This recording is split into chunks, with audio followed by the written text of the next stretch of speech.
Welcome, everybody, to Inside the Healing House. I'm so excited. This is our second episode of this series that may be elongated. At this point, remember what these conversations are all about is real conversations. It's not always, I fixed myself or I feel this way now. No, it's sometimes, hey, I'm here and this is what I'm feeling in this moment. It's about real lived experiences.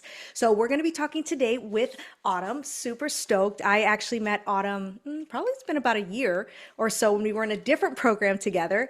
And now we're back. And I just remember when I first met her, she had mentioned all these things that she had done and it had been different than my journey healing. So it was really cool to just have a conversation with someone who knew how it felt to be in that position, right? Where you're lost, you don't know where to go, you just are like, please, something work. And then to be on the other side of those things. So, Autumn, I'm not going to do much, but I want to introduce you. Just, is there anything you want to say about what you do currently, right? Because you're where you're at in your health, and then anything else you want to just kind of fill in the audience with. Yeah.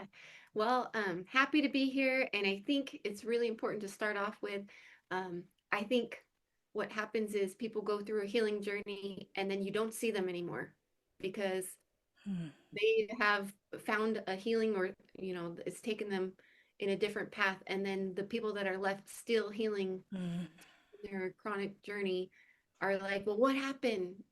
And so I'm happy to be here to share what it's like to be on the other side of going through a chronic illness. And I think it's important to put a name to my chronic illness is Epstein-Barr virus.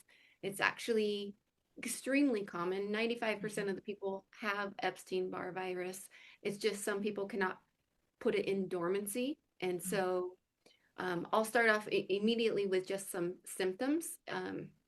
If you've ever had strep throat, if you've ever had been diagnosed with mono, um, and basically chronic fatigue, the first thing you want to look at is Epstein-Barr virus. And um, I will say, in my experience, it is really hard to get doctors in Western medicine to actually test for it because they will say, well, everybody has Epstein-Barr virus, but the thing is that your tighter numbers, your these numbers are going to indicate whether it's currently active, and that is giving you those chronic fatigue. So I think it's just important to just start off with that right off the top. Yeah, thanks for sharing that, because at least we know, hey, what's going on, what's your history with this so we know your journey too. And I wanted to comment back on something that you said because it hit me. Like you mentioned that there's a lot of times, right, when you're healing, there's people maybe that are also in that same journey, right? Maybe they just were diagnosed and you guys are kind of doing things at the same time. And then all of a sudden, someone starts to feel better and then they kind of just leave. And then there's people that are left behind thinking, wait, what happened? And I think sometimes we don't think about that because I think when you're in it, you're just so ready to get out, right? You're so ready to get to that next phase that then sometimes when you're there, you're like, oh my gosh, I'm out. Like, I can't believe this. And then, of course, it's also people wonder, well, what happened? Like, how is she? What's going on? And I think it is beautiful to kind of see both sides of that, like when you're in it and then when you get out, and then having you on this so that people can say, hey, look, this is what it looks like, right? And so speaking on that, what does life look like to you, like for you now versus maybe, I don't know, how long have was your journey to the point where you're at now? Yeah. So to kind of touch base on it, one thing that you said, it just really like lit me up Mm, inside that I couldn't wait to be on the other side of mm, my chronic illness. But now being on the other side, I realized I was exactly where I need to be. And as cliche as that might sound, healing journeys are actually such a pivotal moment in your life. mm. Like I would say before, I was probably a party girl and like Whew, feel that. managing my health, like that didn't, Feel you know, that. matter to Yep. me. Like, what was I Feel doing that. Friday, Saturday, Sunday night? Like Yep. those were the important things. Yeah. And it's like you go through a healing journey and then you feel very isolated. You feel very Mm, alone. So um, I think it's just important to touch on like there's a reason that you're in the journey. And I was in the healing journey for a very long 4 years. And it's incredibly interesting because I'm so thankful mm, for my healing journey. Like Yeah, so that's really important to mention. So to kind of go back, so I'm a former first grade teacher, and I was diagnosed with mono. This was November of 2019. Okay. So just before that Yeah. big crazy year that we had. And um, I don't, if you've ever had mono, I mean, you are just like, you have zero energy. And people were like, just get up and move. And Mm. okay, clearly, if I could, I would. I mean, that's all I want to do. Um, and then it was just a matter of trying so many things. And it wasn't until October of 23, where like everything, all the things that I had tried really came together. And so I have been healthy. I'll give a little knock on wood since Yeah. October of 2023. So it's amazing. I mean, we're in 2026, and like I didn't think I would see the other Yeah. side, but like here I am to share my story. Yeah. So yeah, I'm excited. That's Uh, amazing. That's yeah, so amazing. I mean, celebrating you because you're right. Like in those moments, you're just wanting to get out so much. And it's like now that you're here, it's just, it's amazing, right? It's like it's like there was like I guess that's my question. Was there a part of you always, even on those lowest days, that you knew that it was possible? Like what held you through? well, one, I was never going to give up on myself. Mm, I will say, I feel like a lot of people gave up on me, and I don't know, maybe mm, they don't feel that way, but like I felt very isolated. I felt like people were just, I mean, one, I stopped getting invited to all the parties and all the yeah. things that I used to do in my life because they're like, well, she's she's sick. She's not going to Mm, go. And so I felt like maybe some friends, some family members like stepped away, and it's like, when somebody gets ill, let's say they get the classic flu or something, I mean, 1 or maybe 2 weeks, they're hit really hard. yeah. And then, they start to heal Go and they're back up. back to Hmm. life. When you have a chronic illness, you're like that for years.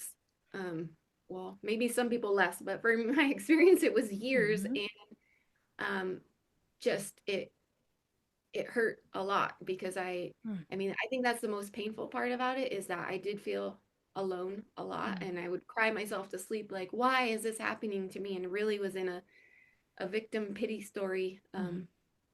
So that was really challenging. Um, Yeah. I yeah. think a lot of people listening can resonate with that. Either they're in it or they're out. Regardless, they know exactly what that feels like. Because when people stop inviting you, or when it's like you get this identity, right? Not for yourself, but also for people, right? There's like this shift that happens. And so I think people do feel alone. And then there's people who can't vocalize that they're sick, right? Or like there's something about, because I know in my experience that's what it was. It was very hard for me to let people in. Though inside there was moments that I couldn't, and I would, or someone would say, "Hey, are you in a bad mood? Like what's going on? Did something happen?" And I couldn't verbalize that. It's just that I'm literally feel like I can't make it to the next room, right? And so I think that there's some people, depending on their journey, that aren't even able to let people in. And so then they feel alone that way. And then there's the other side of people who try to let others in, are like, hey, I need your support. And then those people leave, right? Or whatever it looks like. And so I think anyone can resonate with feeling alone in that journey, no matter where Yeah. it was. Yeah. I will say my closest friends, I mean, they stayed by me. And I mean, there's not much anybody can do, but it's also just simply getting a little text like, hey, how's it going? Means the world when you're like, Yeah. my life? Like, is this it? Um, it's just, it shifts everything. And honestly, then on the other flip side of it, it brings in people that are more aligned with your healing journey, Oh, and they experience what you're going through, and they become it's your vibe is your tribe. They align with you, and they share what's been working for them, and so then it's this beautiful synchronistic synchronous oh, what's the word? Synchronicity. There we yeah. go. Got Yeah. it. Hmm. Of just bringing in people that are just more aligned with where Yeah. you are currently. And we all go through different chapters, and that Of was like, course. you know, chapter party girl, and then next chapter healing girl, and now Yeah. next chapter is sharing what has worked for me. And so, and then brings me here to share my story. So it's beautiful. Which it's, it is crazy how it works like that. And I think it's beautiful. Do you think before, you got your illness, did you pay attention to every little thing like that? Like how things, the little things, or is this something you feel that came out of this? Oh man, no, nothing. I was just cruising through life Yeah. without a care. I mean, I've always been a very empathic person, so I'm always Hmm. paying attention to details, but like now I feel very in tune with other people, and especially if Mm, someone shares that they're going through like an illness, like I can relate and I have empathy mm, for people. And I think here's an example that I've always used. So if someone breaks their arm, they get a cast and people are just like, "Hey, let me sign your cast." And it really doesn't matter the age. And they're like, "What happened? Oh my gosh, are you okay? Is everything okay?" If you have a chronic illness, you might look fine on the outside, yeah. but no one is acknowledging what's going on the inside. And I mean, I think it's safe to say, like, behind a smile, you have no idea what someone's going through. Like, they could be battling a chronic illness. So, to answer your question, I really pay attention to when someone Mm, says, like, "Hey, I'm not feeling well." And I want to offer any, maybe it's unsolicited advice, but I just have so much like empathy for people that I just want to share, like, "Hey, these are some great tools, and um, I'm here if I can provide a sounding board through whatever you're going through, because you don't want that isolation feeling." mm. No, I feel that. But it's beautiful where you're at because I think people resonate so much when someone's been through it, right? When they're like, "Oh yeah, I remember what that feels like." Like I do. Like when you say you're tired or when you say this, I feel that. Like I remember that, right? And it's beautiful because it's like it almost gives them a kind of like a light to look at in a sense because it's like, oh, there is light outside of this tunnel. I may not understand it. I don't know how I'm going to get there. But when I can speak to someone like you, oh, you're understanding what I'm going through, you're seeing me like you truly do, then they're like, wait, maybe there is a possibility. And even a little bit will go so long. Will go Oh so my, long. yeah. No, and everything happens in divine timing, I believe. Like, again, I will say, like, there's a reason it took 4 years for me to kind of get through it. And I will say, I had mono when I was a freshman in high school, and I missed like all of second semester. And Wow. I had this misunderstanding that if you get mono, then you're done with it. Like, at least you got through it. But no, then it showed up many moons later and back again. And I'm like, wait, what? Um, and so having it back then and having a glimpse of, I didn't get the full lesson. And so then having it again for 4 years and just really going through it, it just, there's so many teaching and valuable lessons that happen in a chronic illness, and you have to kind of sit with it. Mm, But yes, I think it's so important to see people on the other side, because I'm not even sure if I really saw people on the other side.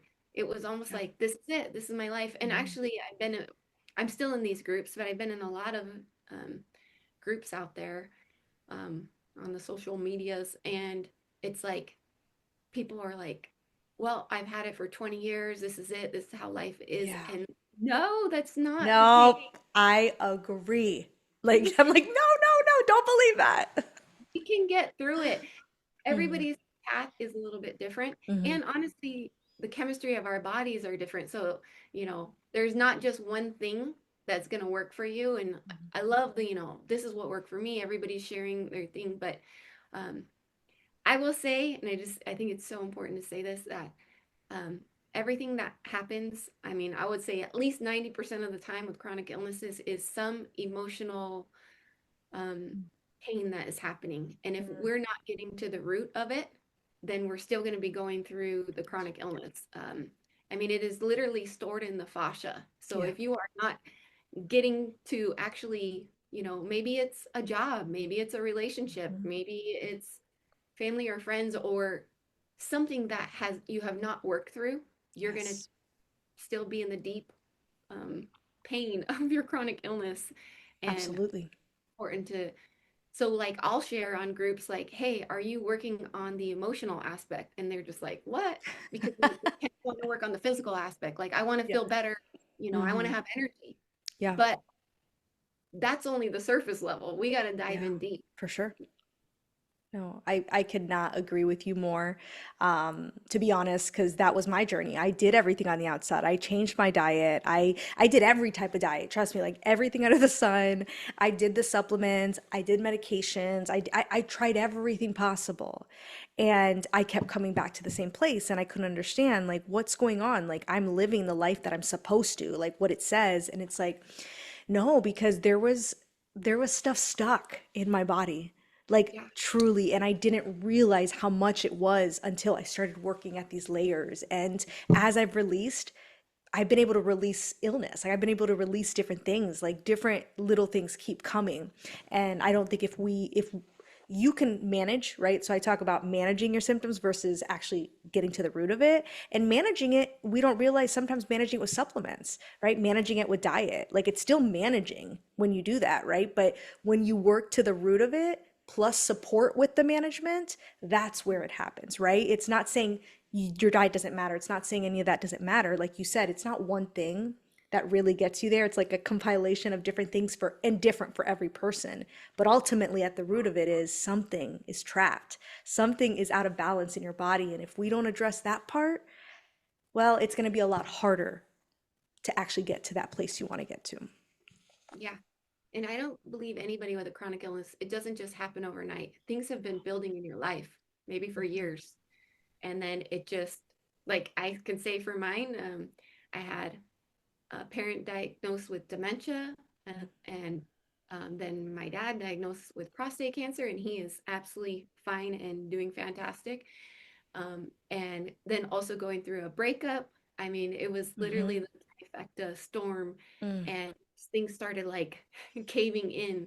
And that didn't happen, it didn't happen no. overnight. And then you have to take a real good look at yourself. Mm, I think also a big thing is being a caregiver. A yes. lot of people that have chronic illnesses, they Mm, have, you know, and I'm not just saying this from an ego mind, like yeah. have big heart, so you want to care for others, but then you're pouring from an empty cup. And then Yes. you pour from an empty cup, you find yourself in a chronic You illness. will. You will.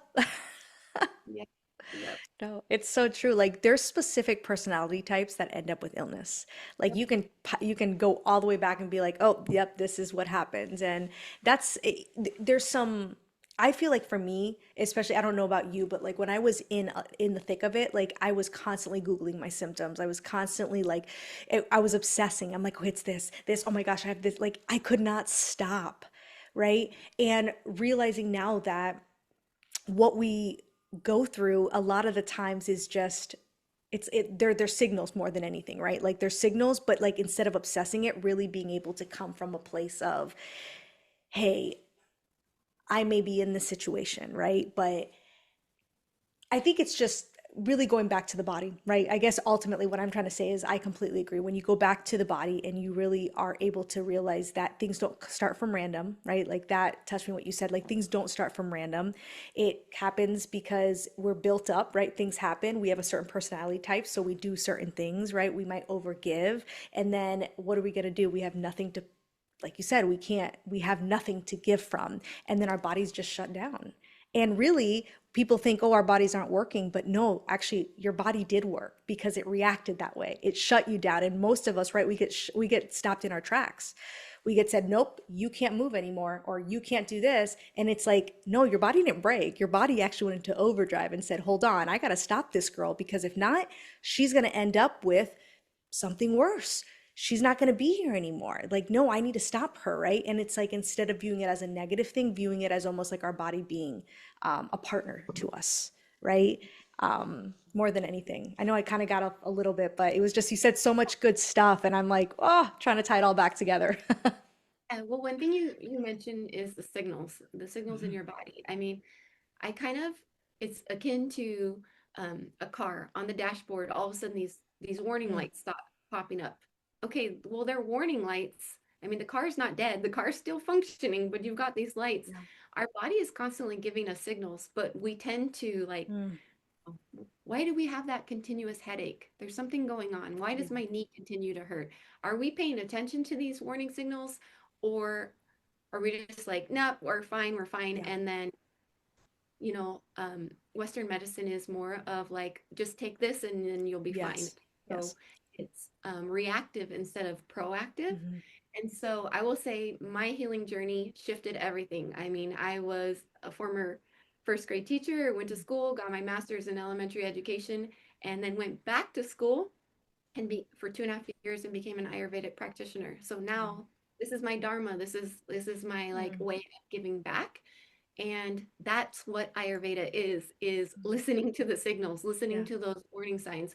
Now, the idea with Ayurveda is to it's preventative. You want to think of ways that you can, have daily habits. And it's very simple, but yet can change your life. And the idea of having these daily habits in place will set you up so that you avoid. And when big stressors happen, I mean, we're living in the modern world, there's a lot of Yeah, stress going for on. sure. If you don't have daily practices, maybe you have some meditation. Hmm. We really need to ground ourselves. And if you don't have these as a part of your life, I mean, it's something to consider. Um, and it has literally changed my life. And again, I have felt healthy. I mean, I haven't even had like the common cold Wow. because I really maintained. Um, and that's not to say, I mean, I would say balance is key. Yeah, Um, for sure. I'm still, and I don't drink alcohol, maybe once or twice a year, but really that was a big thing that I had to let go of. And I don't regret that because there's this sense of like, feel more in control of my body now. And like anything that is going to kind of numb me out of that it's just not a part of where I am in my life. Yeah, But absolutely. I don't eat healthy all the time. I mean, when I indulge in something, I allow myself to Mm. enjoy it. And Yes. then I'm always listening to my body. Like in our society, sugar is a very big thing. I Hmm. would say that's a big thing to work on cutting out or limiting. And when you kind of limit your sugar and you're more mindful about it, and then you have sugar, see how your body feels. Yeah. Maybe you feel fine. Okay, then, keep indulging or whatever and don't restrict yourself. But it's all about listening to those signals, listening to any, I mean, oftentimes your body is like Hmm. screaming at you, like, Oh, for sure. please do not eat this again, or For please. sure. And Yeah. when I say consume, like it's not just the food that we're intaking, it's the Mm. conversation we're Mm. having, it's doom scrolling. I mean, we are all Yes. taking it in. And if you're highly empathic, watch out because the Yeah, body will warn you and then they'll say, okay, that's it. And now for you're sure. laying in bed. Yeah. And I think that's the thing, instead of fearing these symptoms, I think, or signals, like I think more being like, okay, this is what's going on, because I think that when the body stops screaming, that's when it's a problem. Like that's when I would worry, is like at the point where you can't get up, there's no more screaming, but like that's all you get. Like these little warning signs that happen, right? These little signals, like you said, the headache that's continuous or something, maybe a bloating or whatever it might be, they're just signs. It's telling you, hey, just letting you know, like, hey, I know that you had fun or whatever it was. Maybe that got your adrenaline up, whatever it is. But I want to let you know we need to pull back a little bit, right? That's it. Balance. It's not even about us going one way to the other. Like, no, it's finding balance. Because I know for me, I've done the extremes where I've given up everything thinking Yeah. that was the solution and realizing I just exchanged one thing for the next, right? My cortisol levels were still up because I was doing the opposite. Well, good stuff, but I was starving myself in the sense of I was eating the right foods, but I didn't have fun. I didn't have sweets. I didn't get to do anything. And then all of a sudden, what happens? My body feels like it's in survival all the time. So it didn't help me there either. So I feel like it is that balance, but also realizing like, hey, when I hear these signals or I see this, okay, pay attention because you want to hear it. You want to notice them. If you don't, then I'd be concerned more than anything. And Yeah. again, shifting that relationship with your body versus being like, it's against me. No, no, it's not against you. Your body's working very well. Even though it may not look like it to the westernized world, your body's actually functioning beautifully. Now we just got to get it into balance, and then it's going to be able to go back to the body you remember. Yeah. One thing I will say, and as you were speaking, it just came to me, and it's almost like being on this side, I almost forget all of the Mm, extreme symptoms I was having. The biggest thing I was having was brain fog. mm, Like I yes. almost felt like I could not remember. If someone told me, hey, Autumn, do this. Like 5 minutes later, and if I didn't write things down, it was like, it felt like I was hungover all the Mm, time. Like I was not comprehending things. And when I would go to speak, I was not articulating sentences. I was like, okay, I am like, mm. and I kept saying, I am broken. And Yeah. also, you have to really be careful of what you tell yourself Yes. because the affirmations that we speak to ourselves are breathing into more of what you're going to have. Hmm. And um, I am going to be gentle with myself, but during the thick of it, I was like, this is it. You are broken. You deserve this. And the things that I was saying, it was like, nobody deserves this. Like, are you kidding me? But you can kind of find yourself in a dark place. And so we always have to speak with, like, you know what? I am healing. Yes. This Yes. Yes, this is a painful journey, but I am healing, and everything that I'm doing is teaching me a lesson. And when I had brain fog and like I did not understand from one day to the next, and I was kind of living in a blur, um, I mean, it makes you feel like it's never ending because you don't know what is going to work. Yeah. And I mean, I tried all the things. Yeah. I feel that. So, Yeah, no, I think it's beautiful. I think that the what we speak to our bodies, and actually, there's some studies out now that show that we don't realize that what you speak to your body, even saying, hey, like a lot of times the pains or things going on is our body just speaking and wanting to be seen. But for years, we've abandoned our bodies, right? Because either we just felt like we didn't deserve that, or maybe we just weren't raised in a time where that was important, right? Whatever the reasoning is, like our body just wants to know that we're listening. And at one point, we suppressed that, right? We either didn't listen or maybe we were taught that way. So it's like our body now, I tell people all the time, like just speak to that. If you're having pain somewhere, just bring awareness to that area and literally just speak and say, hey, I see you. You yeah, don't need to understand it. You don't need to know why it's happening, but just say I see you. And I'm like, I keep thinking of posting this reel, and I'm like, I don't know if anyone will get this, but like how many times I have sat in my backyard and just spoken to my body, like, I know this is hard, like, like just different things that I've done just to get me to this point. And speaking to your body can do so much. If your body knows that you're finally listening, that's where that mind body connection comes back. You're not having that disconnect, right? And our body just needs to know we're here, and then all of a sudden, boom, it comes back into gear, and hey, your body starts functioning in balance. yeah, yeah. I mean, mindfulness is key. Hmm. Like listening to your body, um, you know, also it's okay to say no. Like, I Mm, mean, yes, I shared like people stop inviting me, but also like you can say no without yes. feeling guilty about, Hmm. whatever event is going on because if you're listening to your body and your body's like, you know what, I don't feel like socializing right now. Yeah, Okay, it's okay, it's like okay. say no. And just again, it's all mindfulness. It's Hmm. important. Yeah, it really is. And I love that. I think emotions come into play too, right? How many times we have learned not to show, or someone says, hey, why are you crying right now? Or you should be over that, or you shouldn't be angry about something like that. And I think we grow up that way, and then we don't allow ourselves, and well, resentment will build eventually, right? It eventually gets to a point where you're just like, your body's like, well, you basically think of yourself as nothing, right? Because we're not allowing ourselves to feel anything. And sometimes we don't need a reason of why we're sad or we're angry or we're happy. Like, you don't need a reason. I can just be. And the earlier we can embrace that emotion and just feel it, it's like 90 seconds, I think someone once said, like 90 seconds to feel an emotion and then it goes away. But sometimes we can't sit with that emotion long enough. And so then we're looping and then here we go.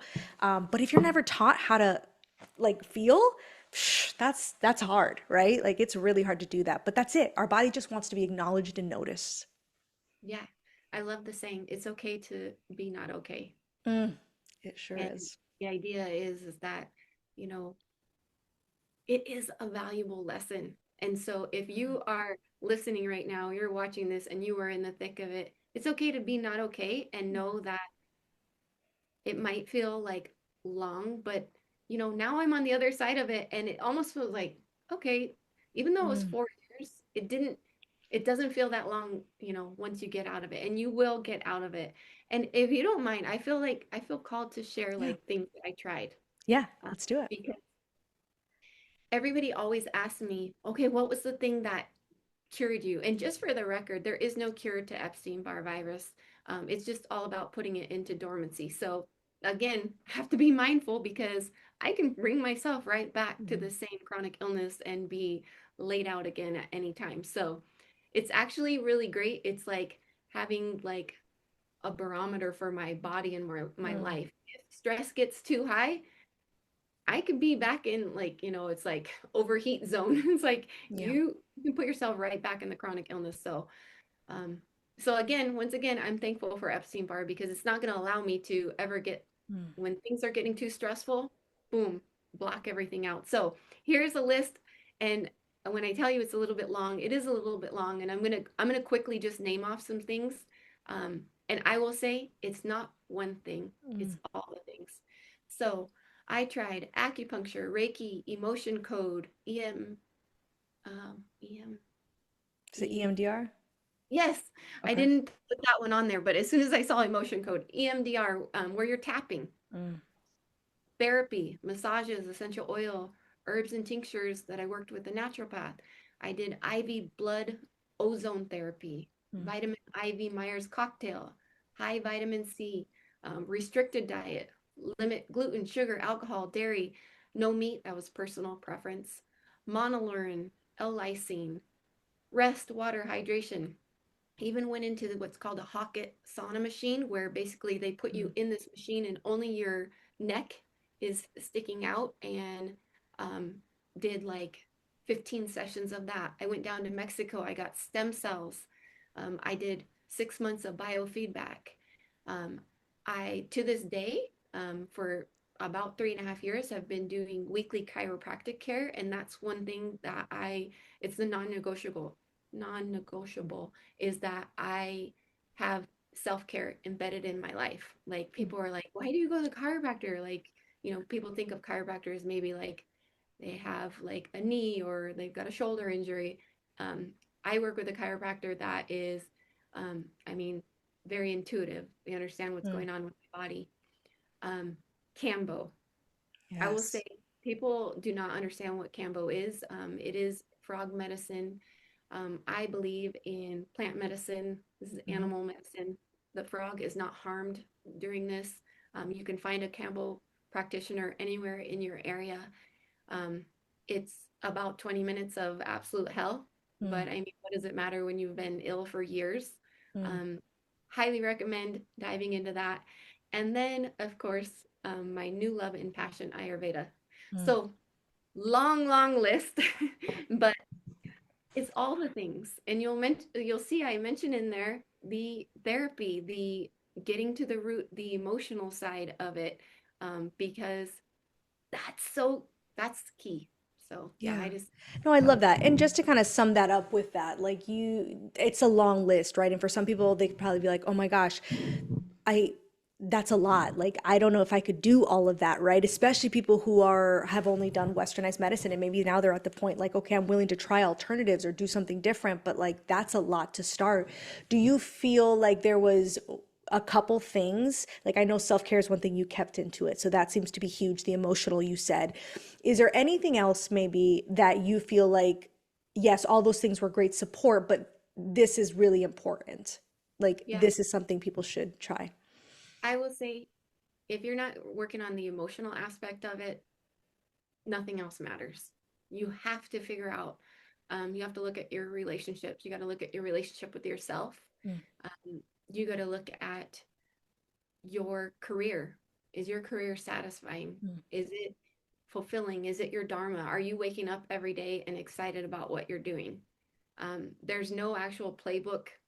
I don't care what anybody says. There's a Yeah. lot of self-help books out there, but um, you have to be doing something that you wake up and enjoy. Hmm. And obviously, there's, caveats to that because we have bills that we have to pay. Of And so we course. have to do things to pay the bills. But, then maybe short-term goals to like get you to where you want to be so that you're not doing something that doesn't excite you when you wake up. And if you're feeling like a lot of stress from your job, that I would I would say work on that first. Um, so we're looking at the emotional aspect. Cambo was something that I did not find until late in the game. And obviously, I did not do these things all at once. Everything that I listed here was like, I don't want to say trial and error. It's just, you know, some days I'm like, oh my gosh, I'm feeling, Mm, this is it. I'm better. And then, I don't know, a week later, I was like, okay, just kidding. That didn't work. mhm, And then it does become very defeating. You're like, okay, this is not working. Great, wonderful. But when I tried Cambo, I will say I woke up the next morning and I was like, okay, well, this feels different. Like the brain mm, fog had subsided. And, but I kind of, there was some negative self-talk and it's like, oh, mm, well, placebo effect. Like maybe it mm, just, but 2 weeks later, I'm still feeling well. And I'm like, mm. okay, this is interesting. Um, I mean, there's so much technology with Cambo. So I actually did thermography, and thermography is looking at heat in the body, Okay. and you see where, and heat is inflammation. Where is the body inflamed? The thing that's tricky about Epstein-Barr is that it hides deep within organs. So Mm, uh, and for everybody it's pretty different. Oftentimes it is in the liver, which I find it mm. quite ironic that I was a party girl and Yeah, then we're isn't talking about the liver. The other thing is that I had chronic sore throat. mm, um, Also, I did go off of caffeine and coffee because it's highly acidic. And so you have to think about what is causing, um, some inflammation. And even still to this day, I still battle with some inflammation in my throat. And, a big thing when you start learning about the chakras is mm, that your throat chakra is about speaking your truth, mm, and we all have a story to share, and you have to feel okay with speaking your truth. mm. And the speaking your truth is not meant to hurt anybody, and it's not meant to be um vicious in any type of manner, like, oh, I can't stand what you just talked about or whatever Yeah. the case.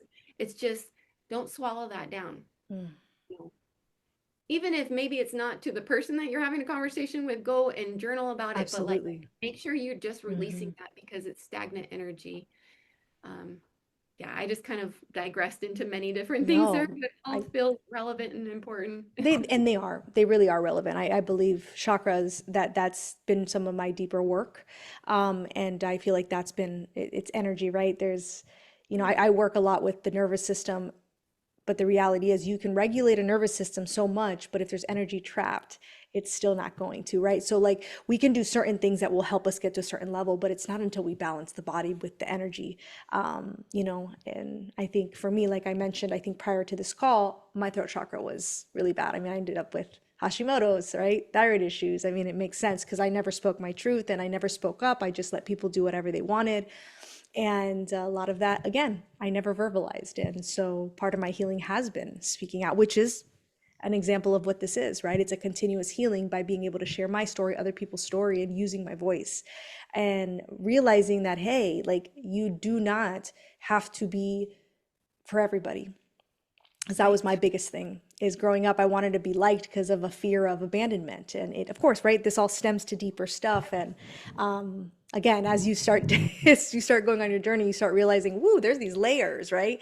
But again, the throat chakra has been huge. So you didn't divert, because I feel like it all has to do with the same thing, right? This is why it's not one thing, it's little pieces that add on, and then ultimately you get this result of a new person. It's really a new whole identity, a new person altogether, if you really think about it. So, you know, it ties back to, there's a certain type of person that gets a chronic Mhm. illness, and I often think it's people pleasing. Uh-huh. Like, you Yes. don't want to you don't want to offend anybody. And you know what? It took me a long time, and honestly, I I'm get that. recovering people Me pleasing. too. It's I just, get that. Yeah. I want people to like, I don't want to have any drama. I don't want to, and like, people are gonna like you or they don't, and I know. that's them, and it's not for us to even Yeah. worry about. Like, it's a hard lesson. I will say this is something that is really important, and I share with the clients that I work with, is that, um, for example, I remember growing up, and I remember there was some loudmouths in the classroom, and they would just like talk, talk, talk, and I tend to be shy, and I was like, oh my gosh. But what I noticed is they always got what they wanted because they Yes. spoke up. Hmm. And then I was just like, wait, they're just kind of like obnoxious in my, Yes. Yes. you know, I get that. but now as I'm reflecting back, Hmm. I love this saying is closed mouths don't get fed.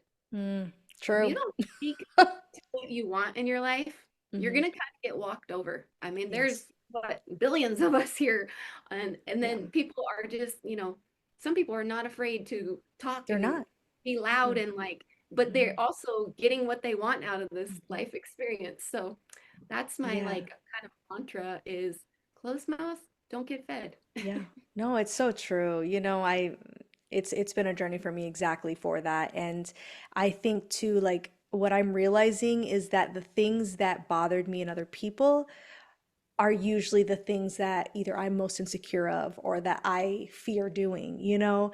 And that was one of them because I had that same thought. Like, I'm like, I thought I was the only one, but I'm like, I've had that same thought, like, oh, well, that's obnoxious. Like, why are they doing that? And then I'm like, oh, I'm not going to do that because, someone said something about them. And I'm like, but now I'm like, but they got what they wanted. And I'm over here sitting, not getting it, right? So, I get it. There's a place you get to, but realizing that it's okay to speak up. It's okay. And if that person doesn't like you for it or someone finds you annoying, well, okay, right? Like that's okay. And but again, that's really getting to the root, right? Like that's truly getting to the root. And that's really where healing comes from. Yeah, and I will say along the lines of this is we come across people and every person that we interact with is either a mirror or a trigger. Mm, You can just yes. sit with that and understand that like, oh, that's how I behave. And you see that and the things that we maybe don't like or don't acknowledge in Hmm. someone else is just actually something, Hmm. a tool for us to work on ourselves. Um, Absolutely. I will say the loudmouth people kind of really bothered me throughout my life. It's like Yeah, I'm trying to be the good student. I'm trying to, you know, exactly. I feel but that. it's like actually no, they're my biggest teachers. It's They the are. big lesson. Like people that are very, I mean, I always say I'm an ambivert. Like I have my introverted side and then I have Yeah. my extroverted Hmm. side. And the people that are always extrovert, and I'm just like, wow, you're just Yeah. like can handle social interactions, no problem. And you don't really care what you say. You just say Hmm. it. And I'm over here overanalyzing, Yeah. overthinking. Um, but I just go back to every person is a mirror or a trigger. Hmm. Yeah. Absolutely. I love that. I think that's a great place to leave it because I think it comes back to you can either let illness break you, right? Or you can continuously know, hey, you can just keep going, right?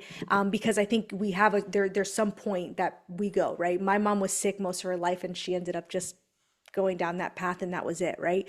But you can choose to have a different path and realize that what's happening to you is not to you, it's actually for you, right? And I think that was a huge shift for me instead of because I was very much victim, right? When you were mentioning that, I'm like, yep, I was there. But it's like, no, no, no. This is happening for me because the person I am today is nowhere near the person I used to be. I don't let people do certain things. My intuition's more on point. I'm able to verbalize things more. I'm able to enjoy my life more. I thought I was enjoying because everyone liked me. No, I was numb. I didn't even know who I was. But now, yeah, maybe some people find me annoying. Maybe some people find me whatever. But guess what? I'm enjoying my life to the full because I get to be who I am. And so I think that illness, again, can either be something that can break you or it can make you and refine you into the person you were created to be before the world happened, right? Before the human experience happened. And so, yeah, I hope this brings hope to people.